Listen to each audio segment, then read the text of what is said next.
స్వాంతనకి శ్రీ విశ్వశాంతి education institutions స్వాగతం పలుకుతుంది. ఇక్కడ ఉన్నటువంటి కాన్సెప్ట్ని చూసినట్లయితే పిచ్చుకలు మన అన్ని జీవితంలో భాగం అయ్యి ఉండేవి. కానీ ఇప్పుడు గమనించినట్లయితే ఈ పర్యావరణ పరిస్థితులను బట్టి, వాతావరణంలో చోటు చేసుకుంటున్న మార్పులను బట్టి ఈ పిచ్చుకల జాతి అంతరించిపోతుంది.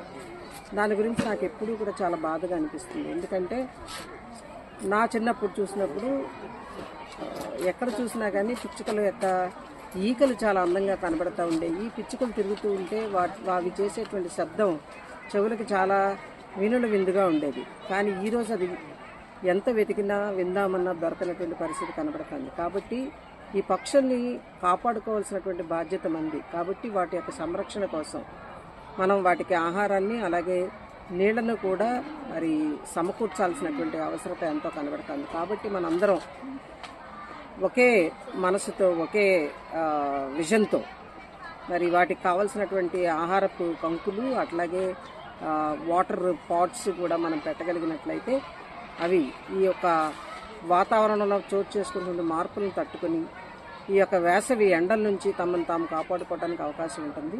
సో కాబట్టి ఈ యొక్క ఉద్యమంలో మనందరం కూడా సేవ్ స్పారో అనేటువంటి ఉద్యమంలో లేదా సేవ్ బర్డ్స్ అనేటువంటి ఉద్యమంలో మనందరం కూడా భాగస్తులు కావాలని మరి శ్రీ విశ్వశాంతి దానికోసం చేయవలసినటువంటి కృషి చేస్తుందని మరి మీకు తెలియజేస్తూ నా ఈ మాటలు ముగిస్తాను. Thank you.